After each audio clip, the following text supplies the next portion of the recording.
बिस्मिल्लाहिर्रहमानिर्रहीम। अस्सलाम वालेकुम स्टूडेंट्स।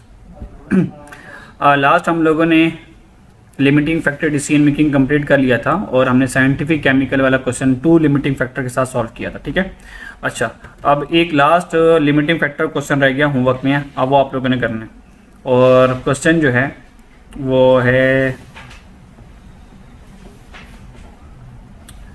ये वाला।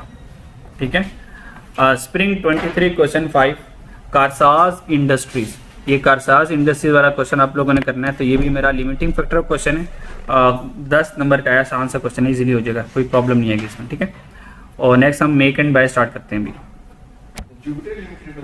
नहीं, ये कारसाज इंडस्ट्रीज वाला स्प्रिंग 2023 वाला। ठीक है, मेक और बाय में आ जाए जनाब। अब थर्ड नंबर पे हमारा डिसीजन क्या था, मेक और बाय। याद है आपको डिसीजन मेकिंग लिस्ट में? मेक याद याद करवा दूं फिर?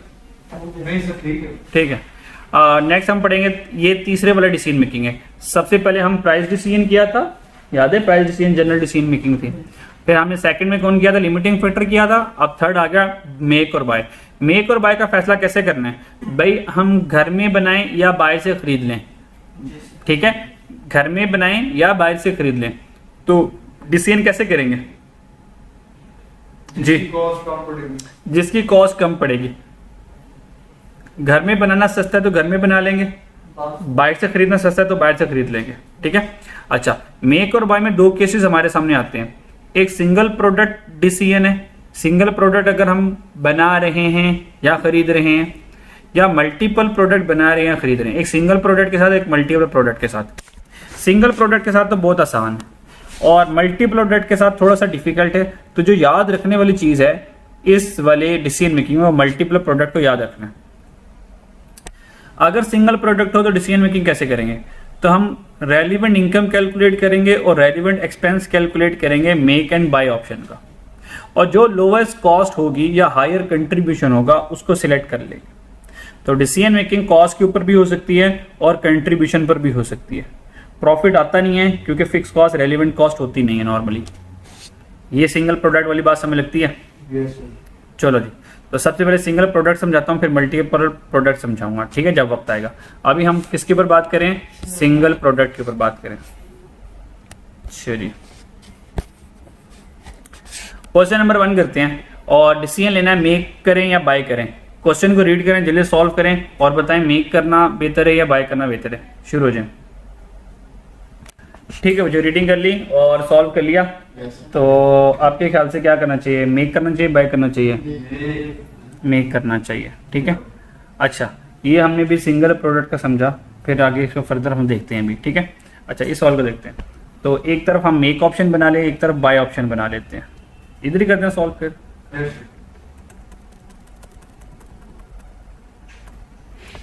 अच्छा दो ऑप्शंस हमारे पास आ गए।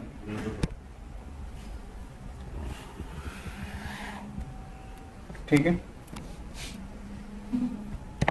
अच्छा जी भाई, दो तरह के हमारे पास ऑप्शन है, एक मेक ऑप्शन और एक बाय ऑप्शन। ठीक है जी, अच्छा जी क्या कह रहे? नहीं, नीचे वाला कलर सेलेक्ट करना है, सादे वो कर लेते हैं। तो आप कौन सा करना है? कौन सा वाला? ये वाला, ये वाला, ये वाला सब्ज वाला? ओके, इसे कर लेते हैं यार। और बता, मेक ऑप्शन और हम करेंगे बाय ऑप्शन। अच्छा लग रहा है अब?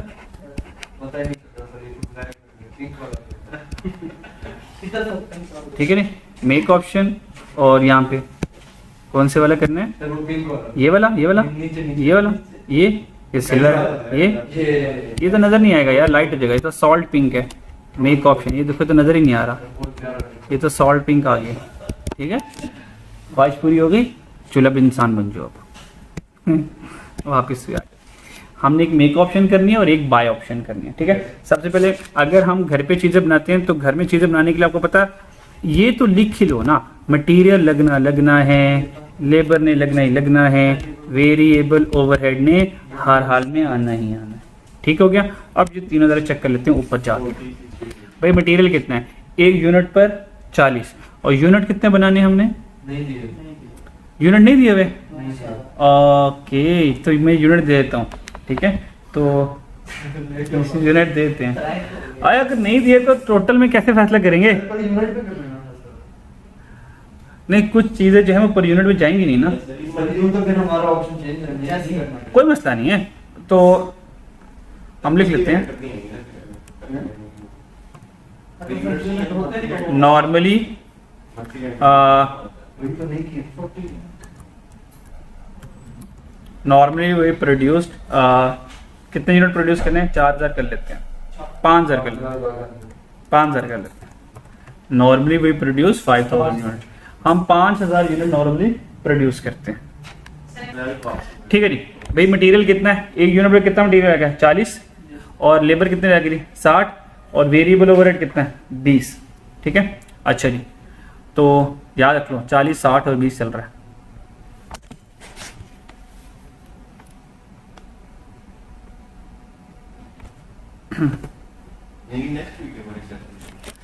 यूनिट कितना बना रहे? 5000, 40, और ये कितना है?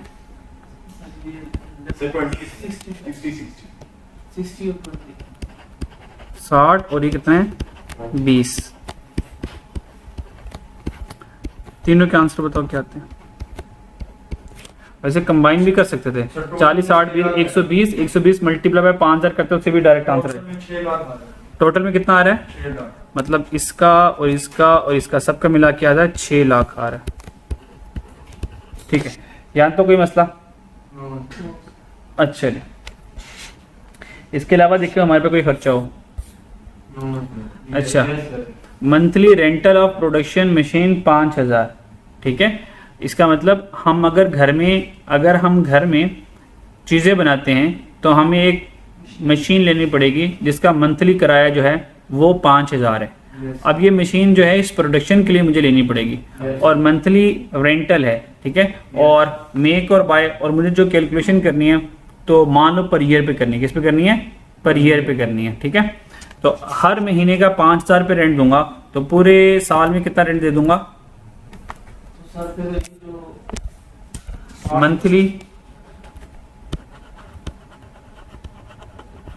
तो पूरे साल में 5000 की बनानी। हाँ, अब बताओ ज़्यादा है कम है? अब कम है, पहले ज़्यादा थे। मंथली मशीन रेंट एक महीने का किराया कितना देंगे? 5000, और पूरे साल का किराया कितना हो जाएगा? 60000। अगर घर में हम ये चीज़ बनाते हैं तो कितना खर्चा पड़ेगा? 6,60,000। कोई टेंशन इसमें? अच्छा जी, तो आंसर आ गया 6,60,000। ये हमारे पास टोटल कॉस्ट आ गई। ठीक है, टोटल कॉस्ट आ गई किसकी? अगर हम मैन्युफैक्चर करते हैं, यानी कि मेक करते हैं। अगर हम यही बाय से खरीदें तो हमें कितना कुछ पड़ेगा? अब चलते हैं आगे। कितने हज़ार यूनिट प्रोड्यूस करते हैं? 5000। अगर ये 5000 यूनिट प्रोड्यूस नहीं करूंगा, if production is stop then production machine will not be required. तो अगर हम प्रोडक्शन स्टॉप करेंगे तो प्रोडक्शन मशीन की ज़रूरत नहीं पड़ेगी। यानी कि ये 5000 वाला हमारा जो एक्सपेंस पहले आ रहा था, जब हम बाय से खरीदेंगे तो ये नहीं खरीदना पड़ेगा। A vendor has offer to supply product A at a price of ₹120 per unit. तो 5000 मल्टीप्लाई बाय 20 करेंगे, ये परचेज प्राइस आ गई, परचेज कॉस्ट आ गई। ट्रांसपोर्टेशन भी अलग अलग करते रहे बस। परचेज कॉस्ट अलग अलग करना है, अलग अलग करो, कंबाइन करना कंबाइन करो, इसमें कोई टेंशन नहीं है, जैसे आप लोगों को सहूलत हो। परचेज कॉस्ट 5000 मल्टीप्लाई बाय एक यूनिट कितने का वो बेचेगा? 120 रुपये का बेचेगा। 6 लाख आ गया, और इसका भी 6 लाख आ गया। अच्छा, ट्रांसपोर्टेशन कॉस्ट भी आगे क्या पढ़ो? Transportation cost will be incurred by ₹4। तो 120 प्लस 4 124 भी कर सकते हो और अलग अलग भी कर सकते हो, ये आपकी मर्जी है।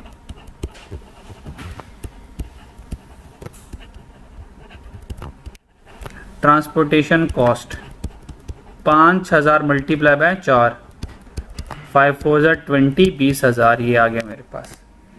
यहाँ तक कोई टेंशन नहीं। इसके अलावा कोई खर्चा हो मेरे पास? A quality inspection supervisor will be hired at a monthly salary. कहता है कि अगर मैं बाहर से चीज़ें मंगवाता हूँ, हो सकता है मेरे साथ धोखा हो जाए, तो मैंने क्या किया? क्वालिटी इंस्पेक्टर सुपरवाइजर को हायर किया, मंथली सैलरी उसको 10,000 दे रहा हूँ। ये 10,000 क्यों दे रहा हूँ? ताकि वो क्वालिटी चेक कर सके। जो भी मैं बाहर से चीज़ें क्या करूँगा, आउटसोर्स करूँगा, मंगवाऊँगा। ठीक है, तो क्वालिटी कंट्रोल कॉस्ट, हालांकि आपको लग रहा होगा यार ये तो फिक्स है, होने देखो, टेंशन नहीं है। क्वालिटी कंट्रोल कॉस्ट पर ये रेलिवेंट टू बाइंग है, बाइंग के लिए जरूरी है। तो क्वालिटी कंट्रोल के लिए क्या करूँगा, सैलरी कितनी दे रहा हूँ, 10,000 पर मंथ, और पूरे साल के लिए 1,20,000। अब देखो अगर कैलकुलेशन ना भी करते 6 लाख तो इधर ही बराबर हो गया था। तो इस सारे का टोटल करो जरा, 7,40,000 कितना आया, 7,40,000। तो 740,000 ये टोटल कॉस्ट आ गई बाय की। तो which option is best, make option is best. हम क्या करेंगे, मेक करेंगे, क्योंकि घर में बनाएंगे तो 660 की बनेगी, बाय से खरीदा 740 की बनेगी। ये हमारे पास डिसीजन होता है, ठीक है ना। जब हम घर में बना रहे हैं तो हमें घर में बिजली का पैसे वगैरह भी तो दे रहे हैं, बिजली का बिल भी पे कर रहे हैं, तो हम ओवरहेड वो फिक्स तो क्यों नहीं करते। यहाँ तक बात समझ लगी। ये था मेक और बाय का डिसीजन अगर मैं सिंगल प्रोडक्ट बना रहा हूँ। मेरी बात समझ आ रही है। Yes sir. तो सिंगल प्रोडक्ट का बनाने का डिसीजन क्या, घर में बनाने का जो खर्चा आएगा, जो खर्चा आएगा सारों को जमा कर लो। बाय से खरीदने पर जो खर्चा आएगा, जिस तरह नेचर का खर्चा है उसको ऐड कर लो, फिर दोनों की कॉस्ट को कंपेयर कर लो और डिसीजन ले लेंगे कि हमने मेक करना है या बाय करना है। ठीक है, ये जो हमने मेक और बाय का डिसीजन लिया इसको कहते हैं, ये हमने फाइनेंशियल कंसिडरेशन को कंसीडर करके हुए डिसीजन लिया। फाइनेंशियल कंसिडरेशन को कंसीडर करने का मतलब क्या, कि हमने फाइनेंस को देखा कि पैसा कितना लग रहा है, पैसा कितना नहीं लग रहा। ठीक है जी। अच्छा, अब कुछ नॉन फाइनेंशियल कंसिडरेशन भी होती है, नॉन फाइनेंशियल कंसिडरेशंस भी होती हैं। ठीक है, अच्छा अब कुछ थ्योरी है, जल्दी से पढ़ लें, फिर मैं आपको मल्टीपल प्रोडक्ट की तरफ लेके जा रहा हूँ। Non financial consideration, non financial consideration relevant to make or buy decision.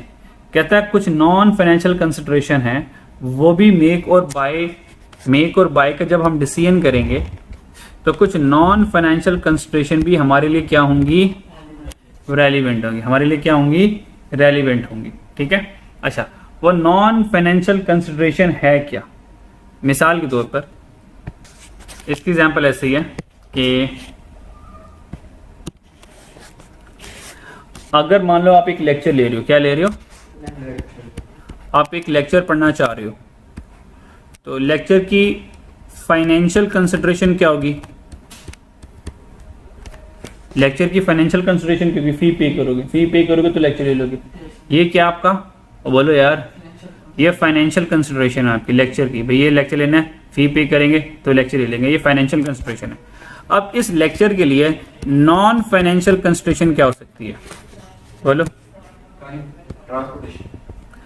Number one बिल्कुल ट्रांसपोर्टेशन हो सकती है, कि मैं जहां से लेक्चर लेना चाह रहा हूं क्या उसका और मेरा घर का डिस्टेंस दूर है, अगर दूर है तो ट्रांसपोर्टेशन कॉस्ट पड़ेगी, ये नॉन फाइनेंशियल कंसिडरेशन है। ठीक है, अच्छा ये भी फाइनेंशियल कंसिडरेशन होगी, क्योंकि इसके लिए भी मुझे क्या करना पड़ रहा है, पैसे देने पड़ रहे हैं। नॉन फाइनेंशियल कंसिडरेशन में ये आ सकता है कि हाँ, ये आ सकता है कि टाइम ऑफ लेक्चर, मतलब मैं चाह रहा हूँ कि यार सुबह के टाइम लेक्चर मुझे मिल जाए। ठीक है, अगर आफ्टरनून में लेक्चर है तो मैं हो सकता है लेक्चर स्किप कर दूं। तो अगर तो मुझे फेवरेबल टाइम मिल गया, तो ये जो टाइम का फेवरेबल मिल जाना, जो मैं सोच रहा हूं वही टाइमिंग पर मुझे लेक्चर मिल गया, उसी सीक्वेंस से मुझे लेक्चर मिल गया, तो ये क्या होगा, नॉन फाइनेंशियल कंसिडरेशन है। अच्छा, फिर ये भी नॉन फाइनेंशियल कंसिडरेशन है कि यार मुझे हॉस्टल के करीब कॉलेज मिल गया, ये भी मेरी नॉन फाइनेंशियल कंसिडरेशन है। बेशक इसमें ट्रांसपोर्टेशन कॉस्ट बचेगी, लेकिन आपके लिए आना जाना आसान हो जाएगा। अगर नियर प्लेस में लेक्चर मिल गया तो ये भी नॉन फाइनेंशियल कंसिडरेशन, क्योंकि इसमें मुझे थोड़ा सा ईज मिल रहा है। और नॉन फाइनेंशियल कंसिडरेशन में क्या हो सकता है कि मैं जिस इदारे में पढ़ रहा हूँ क्या वहाँ के एसी बेहतरीन है, कूलिंग सिस्टम बेहतरीन है। अगर कूलिंग बेहतरीन हो सकता है मैं कूलिंग की वजह से वहाँ पे जाता हूँ कि यार वहाँ पे कूलिंग अच्छी है, लेक्चर आराम से लिया जाता है, तो एसी भी एक क्या होगा, नॉन फाइनेंशियल, बोलो यार, कंसिडरेशन हो सकती है। लास्ट में ये हो सकता है कि उसका मान ले कोई कैंटीन, कोई सीटिंग एरिया, कि क्लासेस में जो सीटिंग है, ठीक है, वो सीटिंग कंफर्टेबल है या नहीं है। अगर कंफर्टेबल है तो हो सकता है कि इस वजह से भी हम यहाँ पर लेक्चर लेना चाह रहे हैं। तो लेक्चर में जो फी आ जाएगी वो फाइनेंशियल कंसिडरेशन आ जाएगी। तो मेक और बाय में तो फाइनेंशियल कंसिडरेशन आती है, लेकिन कुछ नॉन फाइनेंशियल कंसिडरेशन भी आ जाया करती हैं। प्रोडक्ट के लिहाज से क्वालिटी आ गई, ठीक है, प्रोडक्ट के लिए जो क्वालिटी होगी ये नॉन फाइनेंशियल कंसिडरेशन है। तो इस चीज़ को भी हम क्या कर रहे होंगे, माइंड में रख के चल रहे होंगे। ठीक हो गया। अच्छा जी, रिस्क ऑफ आउटसोर्स वर्क कहता है अगर मैं बाहर से चीज़ें मंगवाता हूँ तो क्या रिस्क हो सकता है, लोअर क्वालिटी हो सकती है। Supplier may fail to meet delivery date on schedule, supplier ने अगर मुझे टाइमली चीज़ें नहीं पहुंचाई तो हो सकता है मेरा प्रोडक्शन प्रोसेस रुक जाए। The entity will also lose some flexibility, for example sometime we are unable to change the quantity of an outsource item due to the contract with the supplier. Flexibility खत्म हो जाती है, हमने जितनी चीज़ें मंगवानी है उतनी ही मंगवानी है। ठीक है, कॉन्ट्रैक्ट कर चुके, अब ना कॉन्ट्रैक्ट से कम कर सकते हैं ना कॉन्ट्रैक्ट से ज़्यादा कर सकते हैं। तो आउटसोर्स करने से फ्लेक्सिबिलिटी नहीं है। ठीक है, मान लो मैंने कॉन्ट्रैक्ट कर लिया 10,000 यूनिट खरीदूंगा, बाद में पता चले यार 10,000 तो बेच नहीं पाऊंगा, मैं तो 6,000 मंगवाने चाहिए। अब 10 से 6 पे आना पॉसिबल नहीं है। एम्प्लॉयज़ आर मेड रिडेंडेंट, अगर मैं बाहर से चीज़ें खरीदूंगा तो भाई अपने एम्प्लॉयज़ को अल्लाह हाफिज़ कहना पड़ेगा, तो अनएम्प्लॉयमेंट बढ़ जाएगी। The company can't hope to keep any competitive advantage from the work of the external supplier because the competitor can hire the same supplier। कहता हम कंपैटिटर से लड़ नहीं सकते, हो सकता है जिस कंपैटिटर से मैं सस्ता मटेरियल, जिस सप्लायर से मैं सस्ता मटेरियल ले रहा हूँ, मेरा सप्लायर भी उसको एक्सेस कर ले, उसको अप्रोच कर ले और वो भी सस्ता मटेरियल लेना चले जाए। Difficult to find perfect vendor, कहता है परफेक्ट सप्लायर ढूंढना बाहर बड़ा मुश्किल होता है, लोग धोखों से भरे हुए हैं। बेनिफिट ऑफ आउटसोर्स वर्क, बाहर से आउटसोर्स का फायदा क्या, outsource work help the business focus its core activity. Outsource कहता है यार ऐसा करो तुम अपनी मेन एक्टिविटी को फोकस करो, बाकी जो चीज़ें बनानी है बाहर से खरीद के ले आते हैं, काम चल जाएगा। The external supplier may have specialist expertise that enable it to provide the outsource product more efficiently and at lower rate. हो सकता है बाहर वाला सप्लायर हमारे मैन्युफैक्चरर से बहुत ज़्यादा काबिलियत रखता हो, बेहतर हो, वो जो हमें आउटसोर्स करके चीज़ देगा वो लोअर रेट पर होगा और क्वालिटी वाइज भी उसकी अच्छी होगी। Outsources can also lower cost by reducing expense associated with bringing on new employees. कहता आउटसोर्स की कॉस्ट इस तरह बच सकती है कि वो चीज़ें बनी बनाई दे देंगे, आप लोगों को क्या करना पड़ेगा, मशीनें वगैरह, बिजली और एम्प्लॉयज़ को हायर करने की जरूरत नहीं पड़ेगी। ठीक है, क्लियर। अच्छा जी, ये सारे नॉन फाइनेंशियल कंसिडरेशन है। ठीक है, अच्छा अब चलते हैं जो असल चीज़ है जो एग्जाम में आएगी। एग्जाम में ये वाला पॉइंट आएगा, मल्टीपल प्रोडक्ट वाला। सिंगल प्रोडक्ट तो नन्ना मुन्ना सा है, ये बहुत बेसिक है। अगर मल्टीपल प्रोडक्ट डिज़ाइन आ जाए, अगर मल्टीपल प्रोडक्ट आ जाए तो हम मेक और बाय का डिसीजन कैसे करेंगे, अब वो सिखाता हूँ आपको। पहले यहाँ से थोड़ा सा समझा दूँ, फिर आपको एक डायग्राम से समझाऊंगा। We can't make all product due to limiting factor.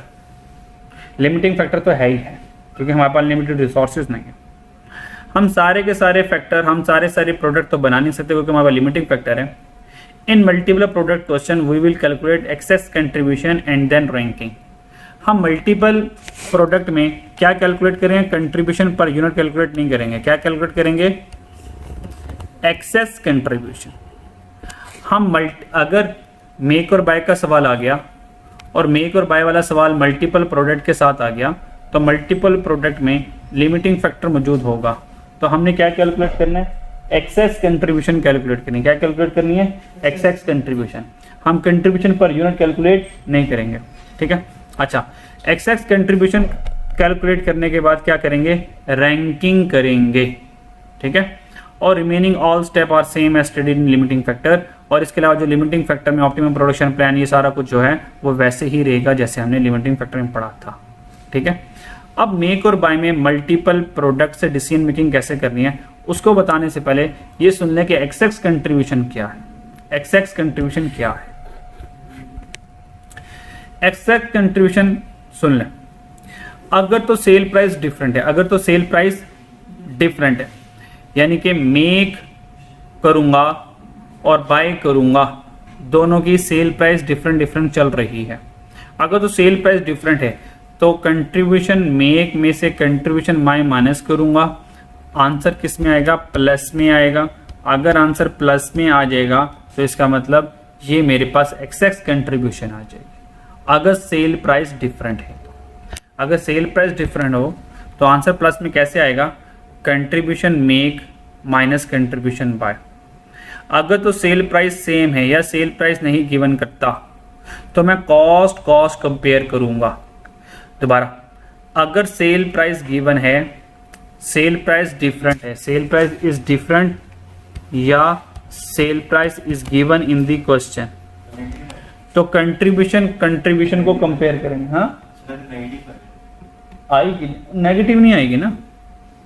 Sale price या डिफरेंट हो और कंट्रीब्यूशन एक्सेस कंट्रीब्यूशन फाइंड करेंगे ना कि मेक करने से एक्स्ट्रा फायदा क्या हो रहा है। अगर मेक करने से एक्स्ट्रा फायदा नहीं हो तो मेक तो करेंगे नहीं फिर। अभी मैं इसको समझाता, अभी मैं ना समझाता हूँ इसको डिटेल में। अभी मैं ये बता रहा हूँ how to calculate excess contribution. अगर तो सेल प्राइस गिवन है और सेल प्राइस डिफरेंट है तो एक्सेस कंट्रीब्यूशन कंट्रीब्यूशन से फाइंड करना है। और अगर सेल प्राइस गिवन ही है तो कॉस्ट वर्सेस कॉस्ट से एक्सेस कंट्रीब्यूशन फाइंड करेंगे। ठीक है, अगर कंट्रीब्यूशन से मुकाबला करना है तो पहले मेक का कंट्रीब्यूशन आएगा, फिर बाय का कंट्रीब्यूशन आएगा, क्योंकि कंट्रीब्यूशन में प्रॉफिट ज़्यादा हो, क्योंकि कंट्रीब्यूशन में प्रॉफिट ज़्यादा हो तो फायदे वाली बात होती है। क्या ख्याल है मेरा? मान लो मे का कंट्रीब्यूशन आ गया 20,000, बाई का कंट्रीब्यूशन आ गया 18,000। इसका मतलब एक्सेस कंट्रीब्यूशन किस वजह से आया? बोलो, मे करने की वजह से आया। मेरी बात समझ आ रही है? ये कैलकुलेशन में आसान रहेगा। अगर मैं कॉस्ट की बात करूंगा तो कॉस्ट में बाय वाली कॉस्ट को पहले रखना है, बाय वाली कॉस्ट को पहले रखना है। मान लो अगर मैं बाय करता हूं चीज़ 10,000 रुपये की मिलती है, कितने की मिलती है? 10,000 की मिलती है। अगर उसी को मैं बनाता हूं, घर में बनाता हूं, ठीक है, मैं अगर घर में बनाता हूं तो मान ले घर में बनाने से वो 7,000 रुपये की बन रही है। आंसर कितना आया? 3,000 का। ये जो 3,000 से कॉस्ट क्या हो रही है? कम हो रही है। This is called excess contribution. ठीक है, क्लियर? ये संभाल लेंगे लॉजिकली। कंट्रीब्यूशन में कंट्रीब्यूशन ज़्यादा मे का तो फिर मे का एक्सेस कंट्रीब्यूशन आएगा। जी जी। कॉस्ट में मे की कॉस्ट कम होगी, मे की कॉस्ट कम होगी तो फायदा होगा। हाँ, क्या रैंकिंग कैसे करेंगे वो बताने लगा। अब रैंकिंग पहले एक्सेस कंट्रीब्यूशन समझ लग गया। Excess contribution contribution versus contribution से भी आ जाएगा, कॉस्ट वर्सेस कॉस्ट से भी आ जाएगा। कंट्रीब्यूशन केस में मे का कंट्रीब्यूशन ज़्यादा हो तो एक्सेस कंट्रीब्यूशन आएगा, और कॉस्ट के केस में मे की कॉस्ट कम हो तो एक्सेस कंट्रीब्यूशन आएगा। यहाँ तो कोई प्रॉब्लम? इसको एक बार जल्दी से माइंड में रख लो, फिर आगे बता रहा हूँ कि रैंकिंग कैसे करनी है। जी बच्चों, याद हो गया? अच्छा, अब मैं बताता हूँ कि रैंकिंग कैसे करेंगे in case of excess contribution multiple product. अब मल्टीपल प्रोडक्ट के लिए आ जाए जरा।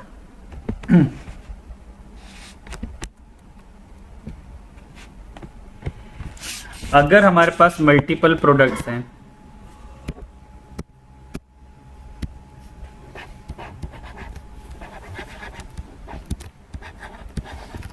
मल्टीपल प्रोडक्ट्स,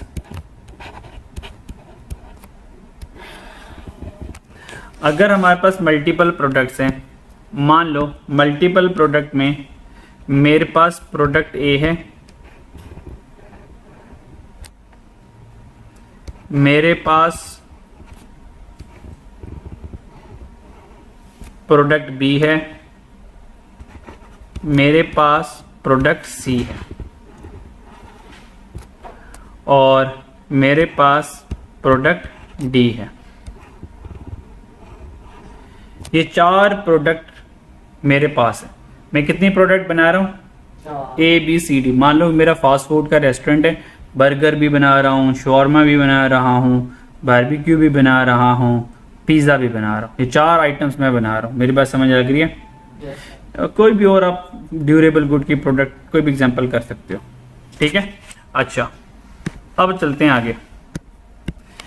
प्रोडक्ट ए के बारे में मैंने डिसीजन लिया होगा, अभी जो मैंने पीछे समझाया सेपरेटली, मेक करूं या बाय करूं, उसमें से मान लो मेक जीत गया तो प्रोडक्ट ए के बारे में क्या फैसला करूँगा, मेक करूँगा।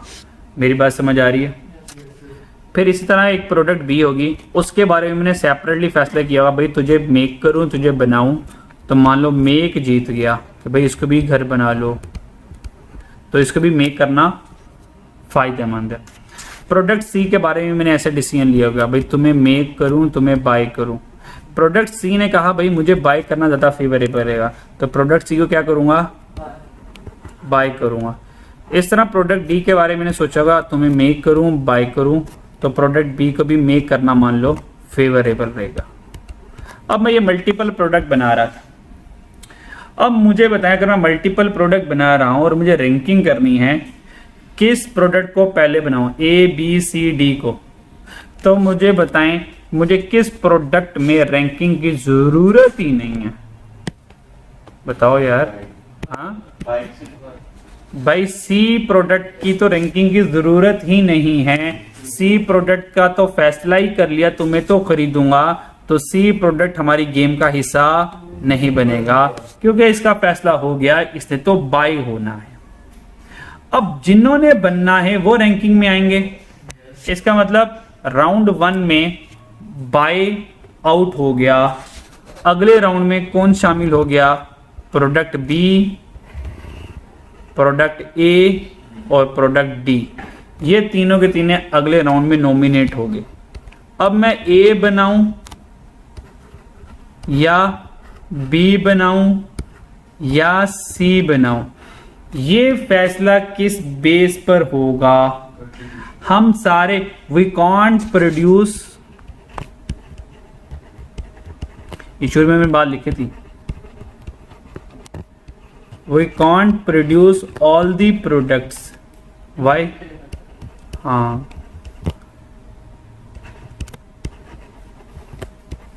Due to limiting factor. हम लिमिटिंग फैक्टर की वजह से सारी के सारी प्रोडक्ट्स नहीं बना सकते। That's why we have to rank. हम इसके बाद क्या करेंगे, इसके बाद क्या करेंगे, एक्सेस कंट्रीब्यूशन फाइंड करें। क्या फाइंड करेंगे, बोलो बच्चों। हम एक्सेस कंट्रीब्यूशन फाइंड करेंगे। एक्सेस कंट्रीब्यूशन फाइंड करेंगे ए का, बी का, सी का।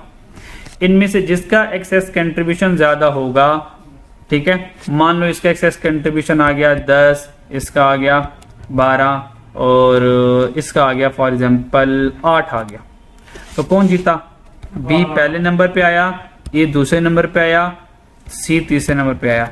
तो इस बेसिस एक्सेस कंट्रीब्यूशन की बेस के ऊपर रैंकिंग करूंगा, बाकी सारे स्टेप मेरे सेम होंगे। अब यहाँ पे एक बात है, जैसे आप कहीं वैसा कर लूंगा।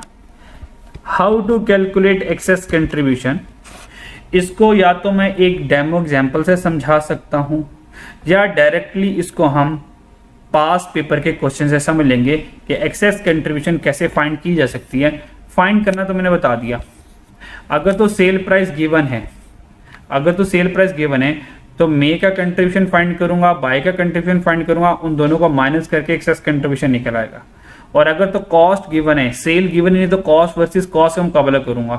तो कॉस्ट का मुकाबला करूंगा, बाय करूंगा तो 10,000 की कॉस्ट पड़ी है, मेक करूंगा तो 7,000 की कॉस्ट पड़ी है, तो कह सकता हूं मेक करके 3,000 का फायदा ही हो रहा है ना। 3,000 से कॉस्ट क्या हो रही है, सेव हो रही है। तो ये कॉस्ट का सेव होना ये एक्सेस कंट्रीब्यूशन है। और यहां से करूंगा मेक करूंगा तो ज्यादा फायदा मिल रहा है, तो ये ऐसा होगा। ठीक है, इसको पास पेपर से देख लेंगे इंशाल्लाह। ये मेक और बाय का मैंने सारा के सारा कंसेप्ट समझा दिया, सिंगल प्रोडक्ट का कंसेप्ट भी समझा दिया, मल्टीपल प्रोडक्ट का कंसेप्ट भी समझा दिया। अब और उसके बाद सिंगल प्रोडक्ट में मैंने आपको एग्जांपल क्वेश्चन नंबर 1 करवा दिया।